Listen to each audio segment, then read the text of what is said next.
Students, this is lecture 4 of unit 2 using similes, metaphors and alliterations. Now students, we have seen what are alliterations. Just let us revise. They are on page 15 of your book. Now alliteration is the repeated use of the first letter or sound of a word to call attention to what we have written, and we have already seen that they are used to make a good start or give a good end to a story or a description. Yes, we use them a lot in poetries, and also we have seen many tongue twisters. Some examples that we had seen earlier were that Monday morning was misty and mysterious. It was a delicious end to a delightful day. Peter Piper picked a peck of pickled peppers. So we see the words, the letters with which the words are beginning, and we use the next word or words beginning with the same letter. That is M in the first sentence, D in the second one, and P in the third one. So these are alliterations, and our next exercise is based on alliterations. Exercise 7, page 16.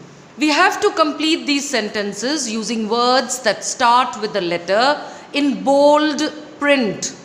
So below we have in bold H, P, S, D, and the last one is also D.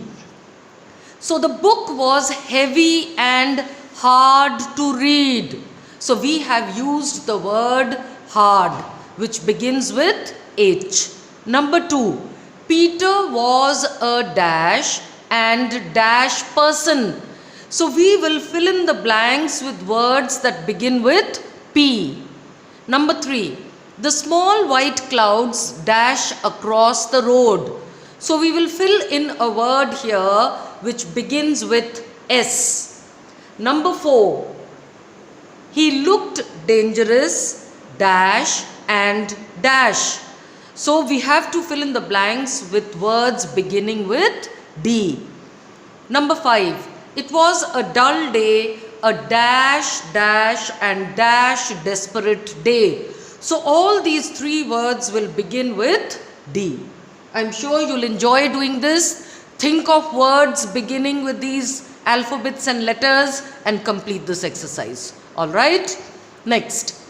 We know what are metaphors or metaphoric language or similes. We had done this before. This I have given you just for example because we need to know what we need to do in the next exercise using metaphoric language, and we have to use similes. Yes, similes we use the words like, as, hard as. That means like or as. In metaphors, we say, she is a sleepy bear. That means directly the thing we are talking about is the thing we say or we compare to. For example, sleepy bear. She is a sleepy bear. The bread is hard. Yes? So we need to use in the next exercise metaphors and similes. Now we see this as an example, exercise A. We have a picture.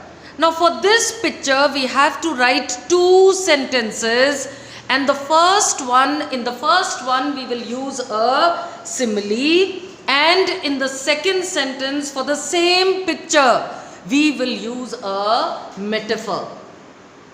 Now in this picture the simile is the water glistened like diamonds in the sun. Like. Alright.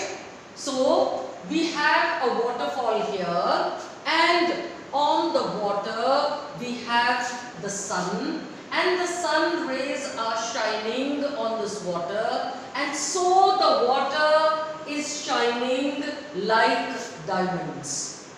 Simile. And the second sentence we will write here, we will use metaphors. Now the water is roaring and groaning.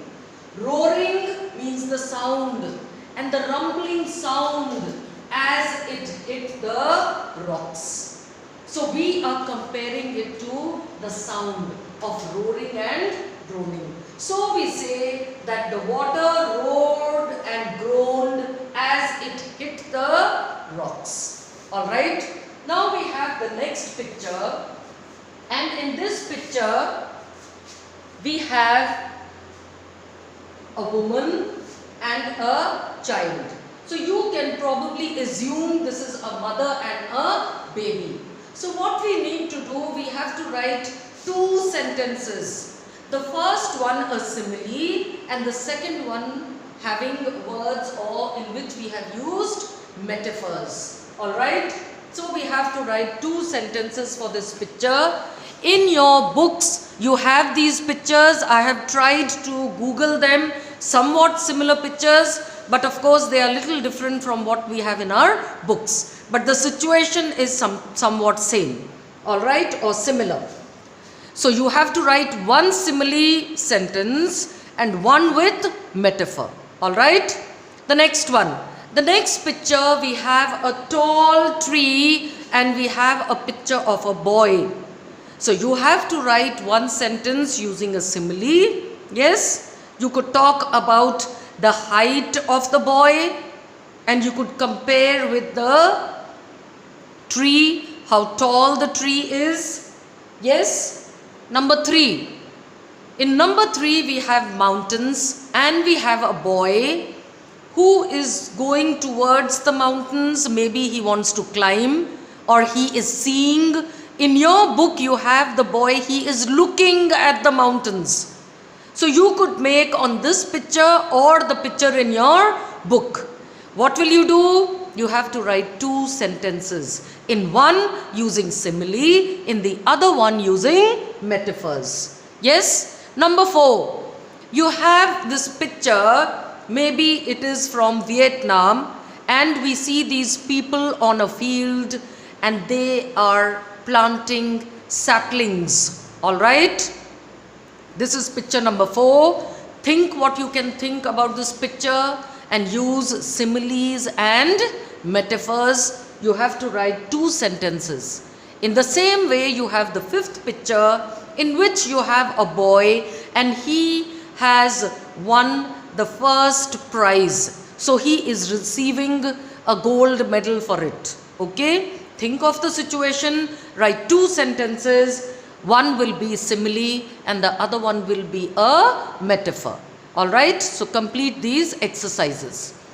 The third exercise we have is exercise B, page number 18. Complete these tongue twisters with your own ideas. Alliterate using letter in bold. The first one has been done for you. Now we see here Big Ben bit. So all our words are beginning with B. So we have written Big Ben bit a big banana. Alright. So you have to complete these in your own way in complete sentences. Alright. Now silly Sally saw. What did she see? Now think of words that begin with S. Alright. Think of words beginning with S. You can write 1, 2, 3, 4, how many ever words you feel like. Yes, I can give you another example. Silly Sally saw a shell on the seashore. Alright, everything begins with S. So you can make it differently, the way you think will be correct or you like. Number 3, Tiny Tim took. Now what did he take? Think of the words or things that he could take which begin with T. Alright. Number 4. Little Lee likes. What does little Lee like? Think of the things that begin with L. You could think of names of eatables. You could think of toys. There are so many things that you could think of. Number 5. Peter the policeman played. Now what did he play? Think of games starting with P. Alright. And what is the plural for policeman? Policemen. Alright. So your homework today is complete exercise 7 on page 16, exercise A on page 16 and 17, exercise B on page number 18. Thank you.